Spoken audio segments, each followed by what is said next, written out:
Dear viewer, this video shows all the rules of playing chess in detail. Those who cannot play chess, or those who can barely play chess, can learn how to play chess completely and correctly through this one video only. So if you want to learn how to play chess completely, then you must watch the entire video patiently. I hope you will definitely be able to learn the game. Chess is a game of strategy. This game requires 2 players, a board, and some pieces. To become a skilled player, you need to be familiar with all these tools. In this episode, we will get acquainted with the chessboard and pieces. We will learn how to set up the board and how to place the pieces on the board. The board used in chess is a square board with 8 vertical columns and 8 horizontal rows. The columns are called files, and they are identified by A, B, C, D, E, F, G, H. The rows on the other side are called ranks. They are identified by 1, 2, 3, 4, 5, 6, 7, 8. All these symbols are given on the edge of the board. D is written, so this file is D file. And on the other side, 5 is written on both sides, so this is 5 rank. Sometimes this symbol is shown only on one side. Since there are 8 files and 8 ranks, it is divided into 64 square cells. Any 2 are marked with different colors. However, generally, these 2 colors are used, white and black. Here we have used white and black colors. Different colors are marked in such a way that 2 adjacent cells are of different colors, and 2 cells across are the same. That is, the board has 32 white cells and 32 black cells. These cells are called squares. White cells are called light squares, and black cells are called dark squares. Each cell has a different name. The name of the file in which the cell is located and the name of the rank in which the cell is located are put side by side, and the name of the cell is given. For example, this cell is located in the D file and the 4th rank, so this cell is named D4. This cell is located in the F file and the 7th rank, so this cell is named F7. Similarly, C4, E6, H3, A2. Later on, we will use these cell names, which will make it easier to learn the game. There are a total of 32 pieces of 6 types in the game of chess. Of these, 16 are white and 16 are black. The king is among the pieces. The computer or mobile looks like this. This is the queen. In many places, the queen is called the minister, but we will always call her the queen. In the whole world, it is mostly known as the queen. The computer or mobile looks like this. This is the rook. This is the knight. This is the bishop. This is the pawn. The pawn piece is called power. That is 1 king, 1 queen, 2 rooks, 2 knights, 2 bishops, and 8 pawns. This is 16 pieces. In this form, 16 pieces are white and 16 pieces are black, a total of 32 pieces. One of the 2 players controls the white piece and the other controls the black piece. The player who controls the white piece is called the white player, and the player who controls the black piece is called the black player. You cannot set up the board in any way you want. The board should be placed between 2 players sitting face to face. The board should be placed in such a way that each player has a white square on his hand. White pieces are placed on the 1st and 2nd ranks, and black pieces are placed on the 7th and 8th ranks. That is, the player on this side of the board is white, so we will call the player on this side the white player, and the player on this side we will call the black player. The same pieces will be placed on the board. The white player will place 2 rooks on both corners of the 1st rank from the edge. Then he will place knights in turn inwards. Then he will place 2 bishops on both sides. The white queen will place the king on the white square and the king on the remaining square in the 1st rank. And in each square of the 2nd rank, a pawn will sit. Similarly, the black player will place 2 rooks on both sides of the 8th rank. Then he will place knights in turn towards the bottom. Place 2 bishops on both sides. The black queen will place the black square, and the king will sit on the empty square in the 8th rank. Pawns will be placed in each square on the 7th rank. Pawn does not have a separate name, but the pawn in front of the pawn is called the pawn. For example, the pawn in front of the king is called the king's pawn, and the pawn in front of the queen is called the queen's pawn. That is, the arrangement of the pieces before the game starts will be like this. Since the king is located in this part of the board, this part is called the king's side. And since the queen is located in this part is called the queen's side. These 4 cells are called the center. The rules set by the World Chess Federation, or FIDE, are applied in chess. According to the rules of FIDE, the movement of white pieces is carried out by the player first moving the piece, then the black piece, and then the sequence continues until the end. A player can move 1 piece, except during the game of chess. In many places, 2 pieces are moved like this. This is wrong. In this episode, we will handle the pieces correctly. To make 6 different types of moves, a piece can only go to the empty square. If there is a piece of your own side in a square, it cannot go to that square. But if there is an opponent's piece, it can move the opponent's piece and sit on that square. In chess, this is called capture. That is, a white piece cannot capture another white piece and sit on that square. And a black piece cannot capture another black piece and sit on that square, but according to the rules, any black piece can be captured by any white piece. Similarly, any black piece can capture any white piece. Rook can go straight to any square without crossing any other piece. For example, in this case, rook can go to any square marked with a red circle.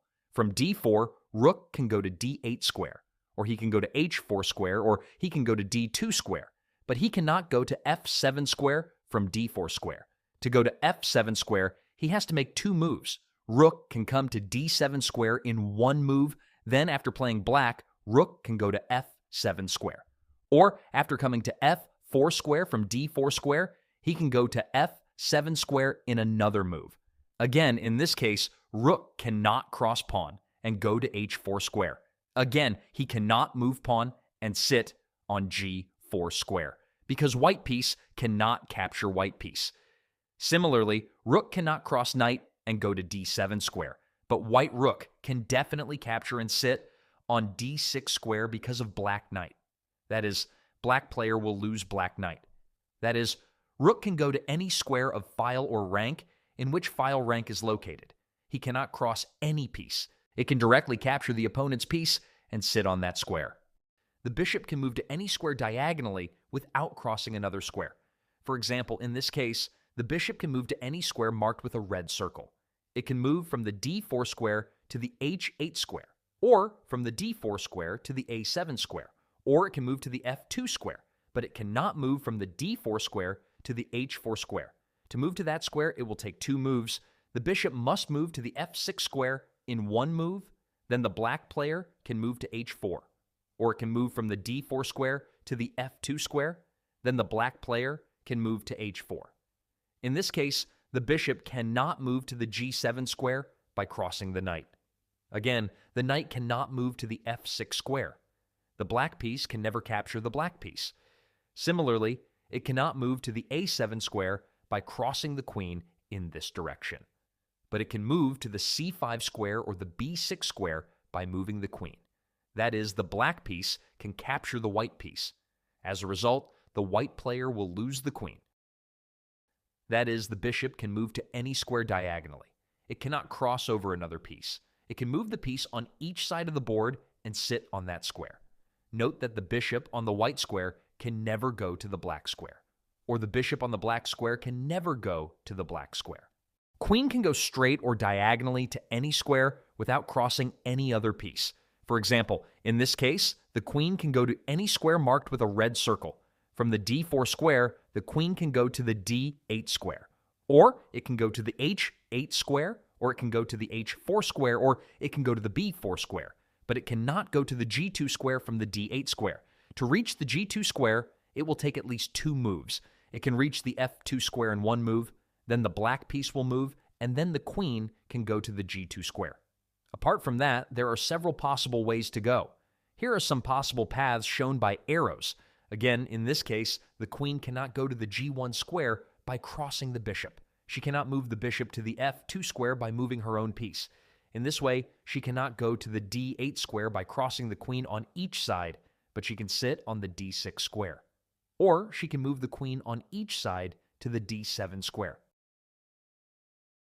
That is, the queen can go straight or diagonally to any square. She cannot cross any other piece. It can move any piece on either side of the board, either vertically or horizontally, and sit on that square. It is important to note that no other piece can control as many squares as the queen. That is why the queen is called the most powerful piece. Knight moves 2.5 moves by crossing other pieces like the English letter L. For example, in the E5 square, knight can go straight 2 squares along the file and then 1 square along the rank. F7 or D7. Similarly, it can go to F3 or D3. Again, knight can go straight 2 squares along the rank and then 1 square along the file, i.e. C6 or C4. Similarly, it can go to G4 or G6. That is, we can say that the specialty of knight is that it can move across other pieces. No other piece has this ability. For example, in this case, knight can cross rook and pawn and go to C4. Knight in the middle of the board can control a maximum of 8 squares. But knight in the edge cannot control so many squares.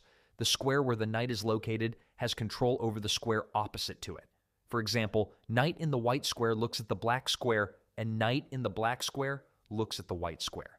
In the case of capture, like other pieces, knight cannot capture any piece on his side and sit on that place, but he can move any piece on each side and sit on its place.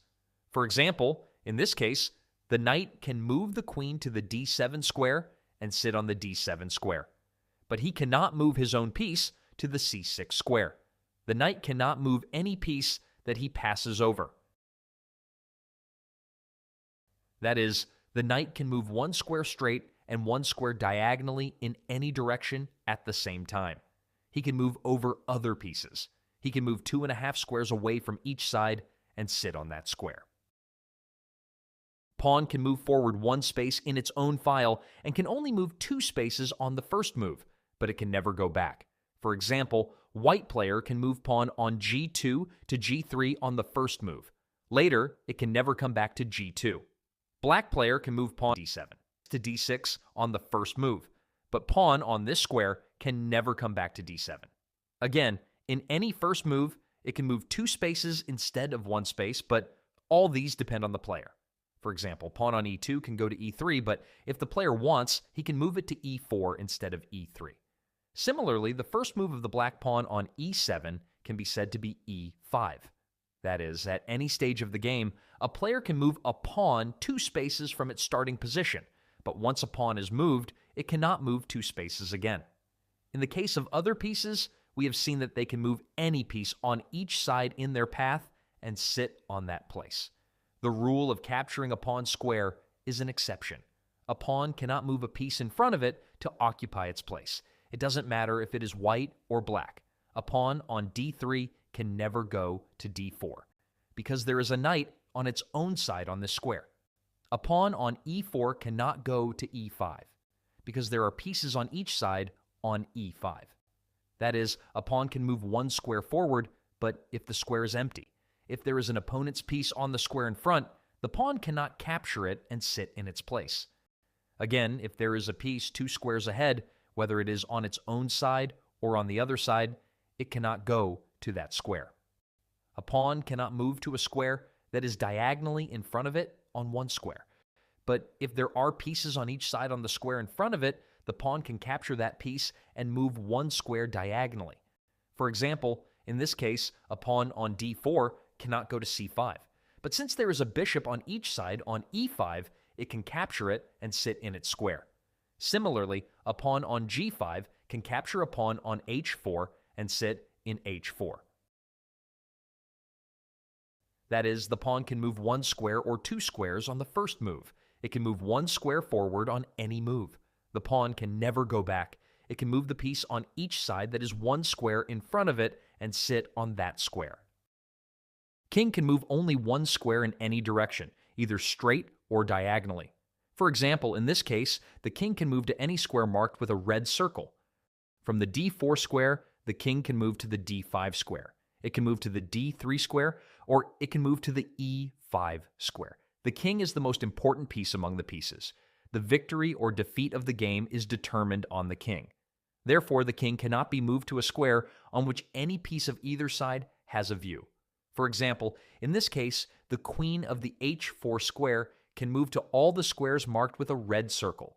In this case, the king could move to any square marked with a red circle, but now he cannot move to these four squares d4, e4, f4, and f6, because the queen of either side has a view on these squares. If the king is moved to this square, the queen can capture it directly. In this, the white team will be defeated. Therefore, the king cannot be moved to these squares. Similarly, since the knight has a view on the g3 square, the white king cannot be moved to the g3 square. It can be moved to any square marked with a red circle. Again, in this case, the king can move the pawn of either side. Again, in this case, the bishop can move to the g2 square. But in this case, the knight cannot move to the c2 square, because the bishop of each side has a view of the c2 square. Again, in this case, the knight cannot move to the e2 square.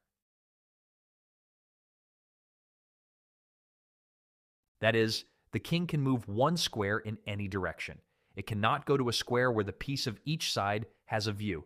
Any piece of each side that is one square away in any direction can move to that square and sit on that square. In the last episode, we learned how to move 6 types of pieces. In this episode, we will learn about some more special types of moves. Check in chess, victory and defeat are determined by the king. Only if a player can capture the king can a player win. So if the king is attacked, the player must make the king safe. In chess, this is called a check. The attacking piece is removed, and another piece is placed between the attacking piece and the king to create an obstacle. Or the king has to be moved to another safe square, and the check is returned. For example, in this case, the white player can move the queen to the e2 square. In this, the black king, which is located directly, is attacked. As a result, the black player has to make a move so that the king is safe. For example, now the white rook cannot be captured with a pawn. The black player can make the king safe in 3 ways. First, by capturing the queen. Secondly, creating an obstacle between the queen and the king. Thirdly, by moving the king to a safe room. In the same way, in this case, the white player cannot capture the black queen because his king is attacked. The king must be forced to be released from danger. But now the king cannot be moved to the f1 square because the bishop has a view of this square. As a result, the king must be moved to the d1 square and checked. It is noted that if the knight is checked, no other piece can be placed between the knight and the king to check it. The knight must be captured, or the king must be moved to a safe square. For example, in this case, the white team can check the black king with the knight. The black knight cannot check by placing the rook between the king and the king. Either the knight must be captured or the king must be moved to a safe square. As soon as the king is killed, the game ends. Therefore, no piece can be moved that would attack the king, for example. In this case, the black queen can be captured with the knight, in which the black king is attacked, but in the next move, the black bishop can directly capture the white king, and the game ends immediately. As a result, the white team loses. The white player does not get a chance to capture the black king in the next move. For the same reason, the pawn cannot be moved. If the pawn is moved, the king behind the pawn is attacked. We will learn more about these in the Keshling section.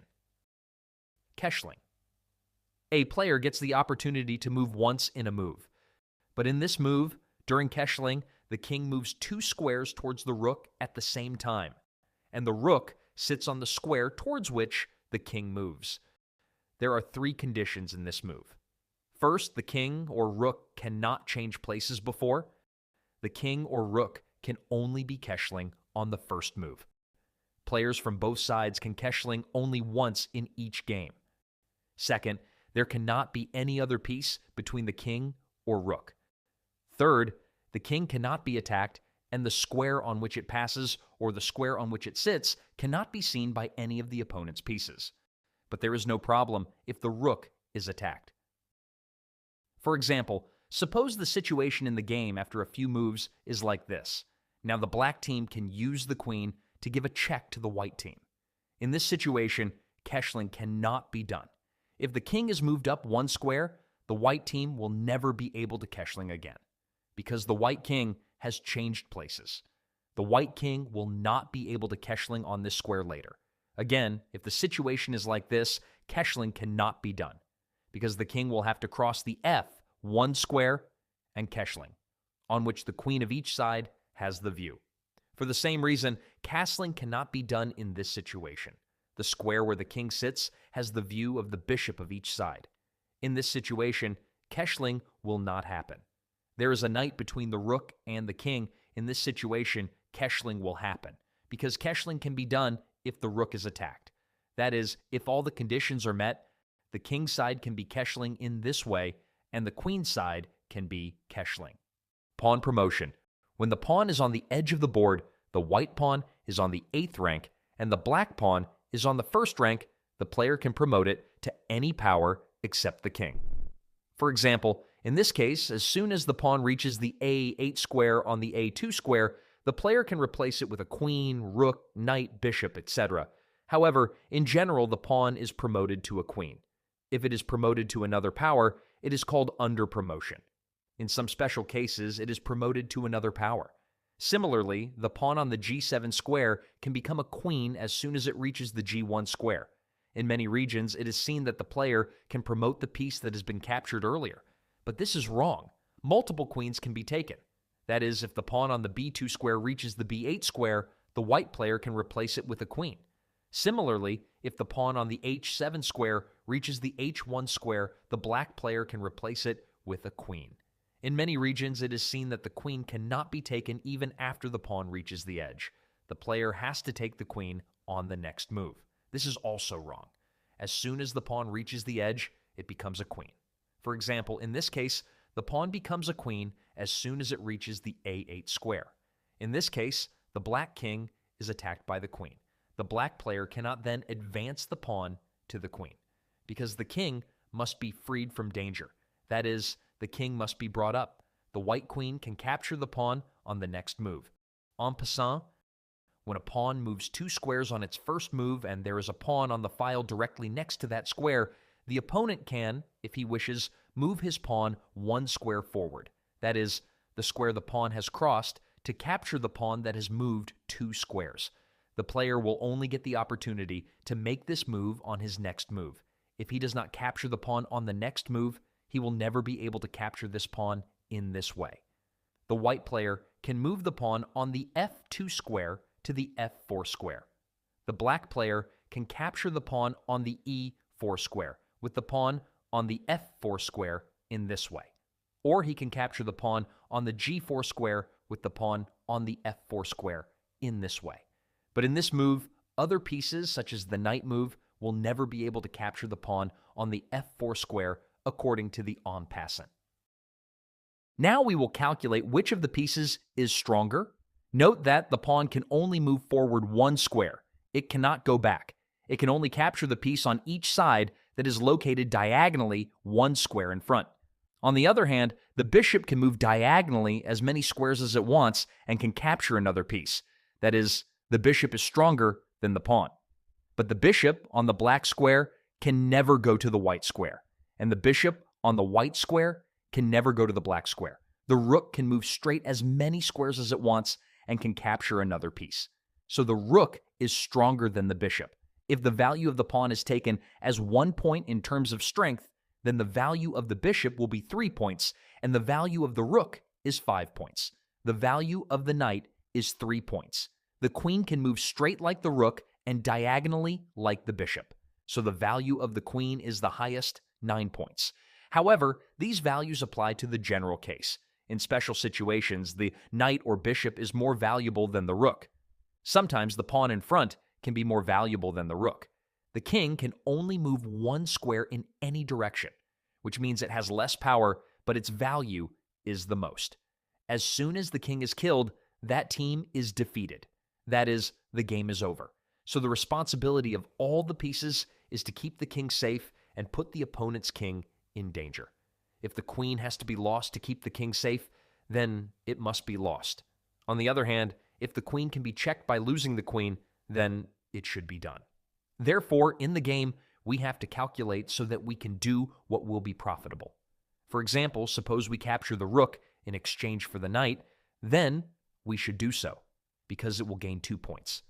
Similarly, if we capture the queen of each side in exchange for the rook and bishop, then we should do so. This will gain 1 point. In the game, if a player is ahead by some points through such exchanges, then in the last step of the game, it will be seen that he has 2 3 pawns more than each side. Then the player can convert the pawn into a queen and defeat the opponent. The outcome of any game can be in 2 ways: victory, defeat, or draw. Chess is no exception. The ultimate objective of a game of chess is to capture the king of each side. The player who can remove the opponent's king is the winner, and the other is the loser. Otherwise, the game is a draw. The outcome of the game is determined based on this principle. The outcome of a chess game can come in different ways. In this episode, we will learn about all those ways, determining victory or defeat through checkmate. Victory or defeat is determined by capturing the king. You will win by capturing all the opponent's pieces. Or, if the opponent captures all your pieces, you will lose. The matter is not entirely like this.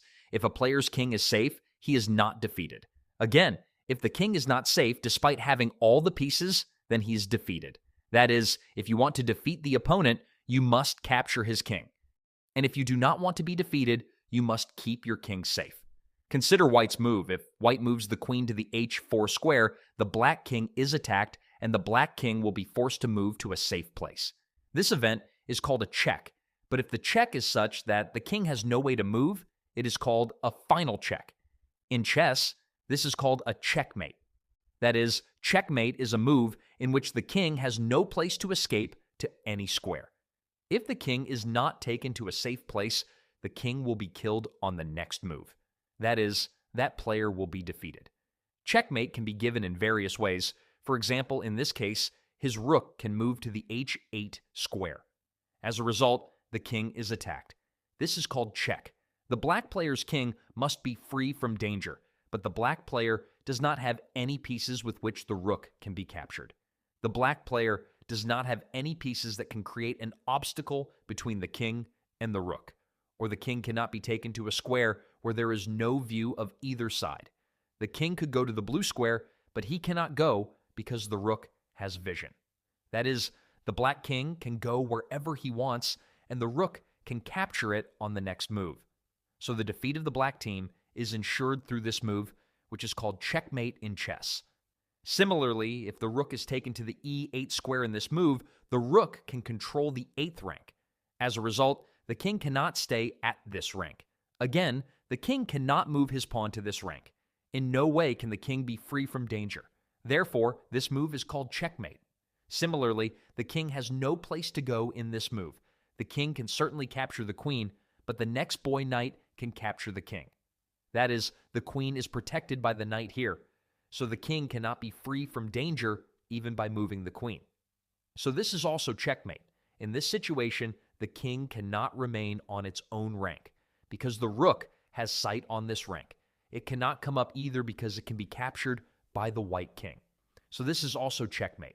Similarly, this is also checkmate. In this case, the queen is protected by its own king. Those who start playing chess are seen to checkmate the black king in such a situation. This is wrong because your king is in check. In this move, you have to make your king free from danger. You cannot attack the opponent. It is worth noting that skilled players accept their defeat and give up the game. For example, in this case, the white team has a king and a pawn. On the other hand, the black team has 2 rooks and a queen. So the black team can win very easily from this situation. The white team, realizing its defeat, can give up the game before it is checkmate and end it. This phenomenon is called resignation. In tournaments, if a player cheats by using electronic devices, uses drugs, arrives late, uses a cell phone during the game, or misbehaves with an opponent, such as not using a handset, he is declared a loser.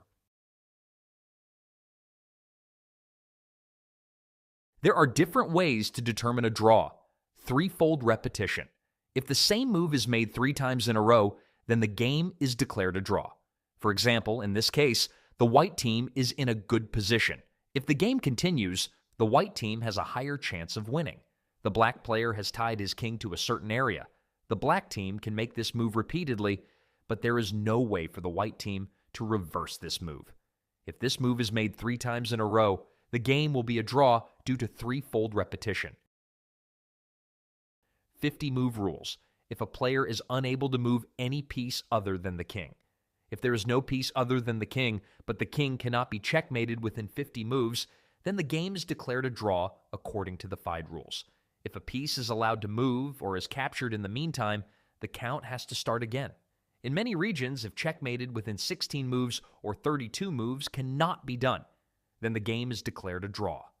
This is wrong. The actual rule is to checkmate within 50 moves. For example, checkmate can be achieved in 14 moves with an extra rook, but checkmate with a knight and a bishop takes about 45 moves. Insufficient material.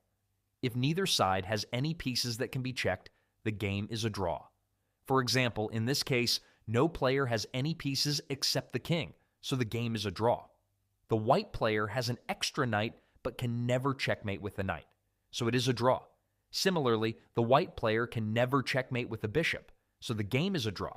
For example, in this case, the black player has 2 knights but can never checkmate with 2 knights, so the game is a draw.